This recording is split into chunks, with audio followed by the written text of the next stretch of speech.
कहानी अब राम मंदिर में दान चोरी की। यह कहानी अब महज गिरफ्तारियों से आगे बढ़ चुकी है। यह पहुंचती है उस कमरे तक जहां दान पेटियां खुलती थी, जहां नोट गिने जाते थे, जहां गड्डियां बनती थी, जहां करोड़ों की आस्था रोज नकदी में बदलती थी। एसआईटी का दावा है कि यहीं कहीं व्यवस्था में एक ऐसा छेद बन गया था जिससे कथित तौर पर श्रद्धालुओं का चढ़ावा बाहर निकलता रहा। आखिर ये सब कैसे हुआ, किस तरह काम करता था कथित नेटवर्क और क्यों समय रहते किसी को भनक नहीं लगी, इस रिपोर्ट में आपको दिखाते हैं।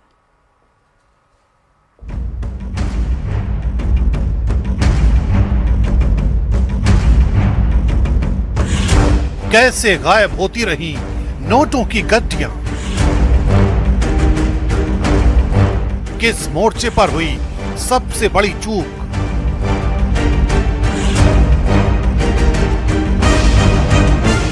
मंदिर के दान में कैसे हुई बंदरबांट,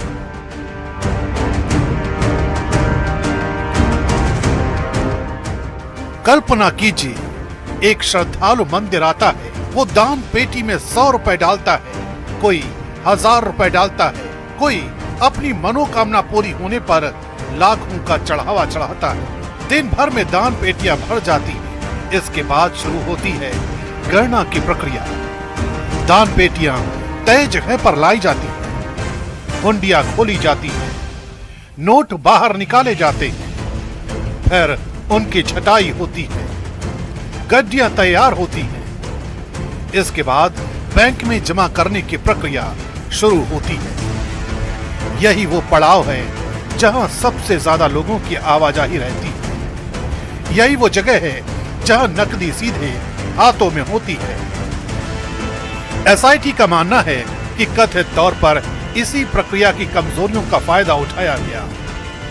यानी चोरी दान पेटी में नहीं हुई, बल्कि वहां हुई जहां दान पेटी का पैसा गिना और संभाला जा रहा था।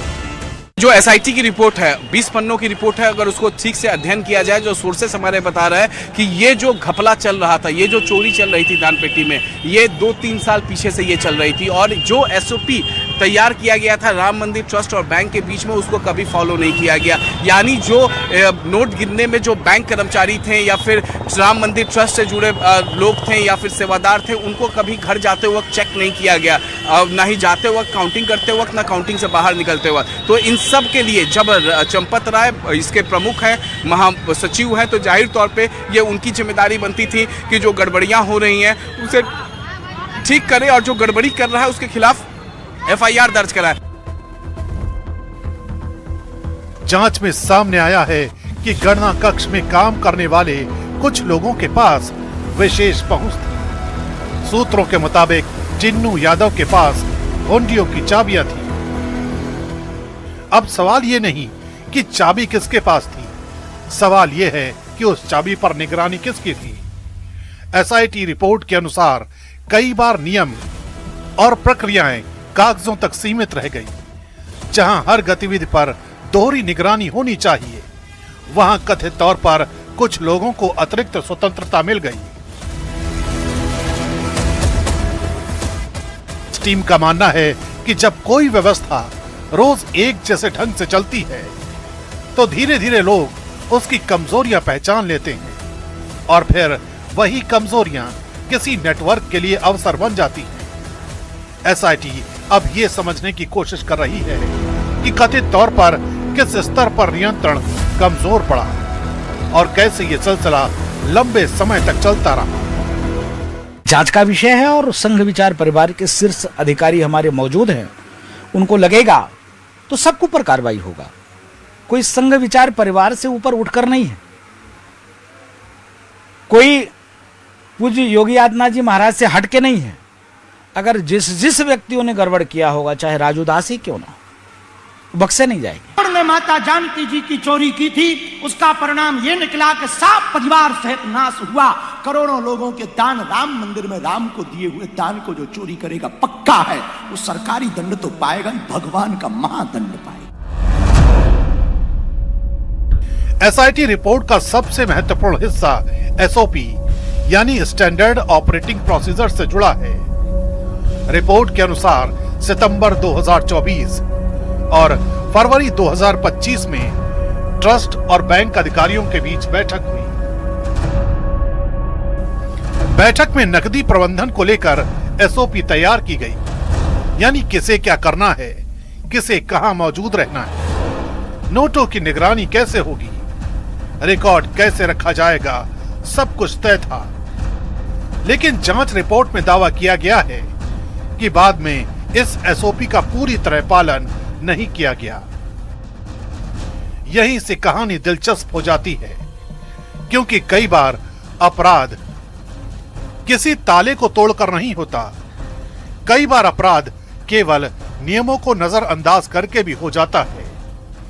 एसआईटी की रिपोर्ट में कथित तौर पर इसी बिंदु को सबसे गंभीर माना गया है। जांच में एक और पहलू सामने आया। सूत्रों के मुताबिक ट्रस्ट को काफी समय पहले से कुछ गड़बड़ियों का अंदेशा हो गया था। यानी सवाल केवल चोरी का नहीं, सवाल यह भी है कि अगर संदेह था तो कार्रवाई कितनी तेज हुई, क्या चेतावनी संकेतों को समय पर पढ़ा गया, क्या निगरानी पर्याप्त थी, क्या जिम्मेदार लोगों ने खतरे को गंभीरता से नहीं लिया। एसआईटी रिपोर्ट में कथित तौर पर जानबूझकर की गई लापरवाही का भी जिक्र किया गया है। यही वजह है कि मामला अब केवल आरोपी कर्मचारियों तक सीमित नहीं रह गया। जांच का दायरा उस पूरी व्यवस्था तक पहुंच चुका है जिसने नकदी प्रबंधन की जिम्मेदारी संभाली थी। और यही कारण है कि इस केस का हर नया खुलासा नई सामाजिक और राजनीतिक बहस छेड़ रहा है। देते हैं भगवान को धोखा, इंसान को क्या छोड़ेंगे। अब देखो क्या हो गया।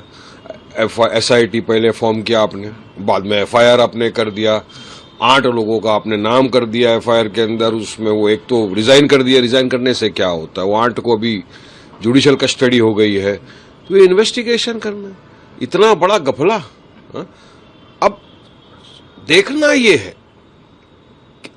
बुलडोजर कहाँ है, क्या बुलडोजर में डीजल खत्म हो गया, वरना बुलडोजर चल जाता। अब दावा तो यह भी किया जा रहा है कि पुलिस सोमवार को गिरफ्तार आरोपियों को रिमांड पर लेने की तैयारी कर रही है।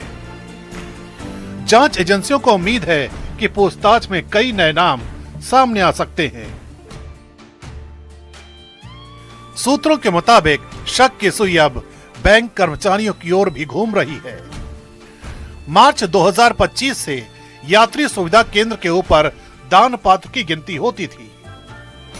यहां एसबीआई के 6 कर्मचारियों की निगरानी में काउंटिंग होती थी।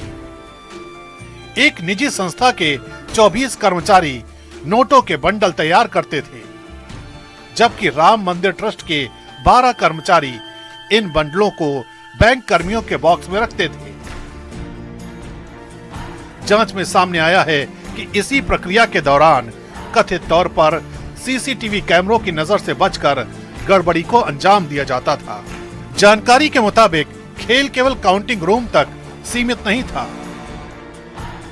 सूत्रों का दावा है कि 5 लाख रुपए के बंडल की जगह कई बार केवल 12 बंडल रखे जाते थे और सबसे ज्यादा हेराफेरी बड़े नोटों में होती थी। आरोप है कि बैंक पहुंचने के बाद लेजर एंट्री और मिलान के दौरान रकम में फेरबदल कर बची हुई राशि की बंदरबांट की जाती थी। जांच एजेंसियों को करीब 20 बैंक कर्मचारियों की भूमिका पर भी संदेह है। पुलिस अब तक आरोपियों से 79,85,000 रुपए बरामद कर चुकी है। अविनाश शुक्ला के पास से करीब 20 लाख रुपए, मनीष यादव के पास से 2 लाख रुपए नकद मिले हैं। वहीं अनुकल्प मिश्रा के पास से 15 लाख से ज्यादा की नकदी मिली है और उस पर गबन की रकम से अयोध्या में करीब 70 लाख का मकान और पैतृक गांव में फार्म हाउस बनाने का आरोप है। रामलला के चरणों में चढ़ाया गया हर रुपया केवल मुद्रा नहीं, करोड़ों श्रद्धालुओं का विश्वास है। अब जांच उस विश्वास पर लगी चोट का सच तलाश रही है। सवाल सिर्फ चोरी का नहीं है, सवाल जवाबदेही का है और जवाब मिलने तक मर्यादा पुरुषोत्तम प्रभु श्री राम की धरती अयोध्या से उठे ये सवाल पूरे देश में गूंजते रहेंगे।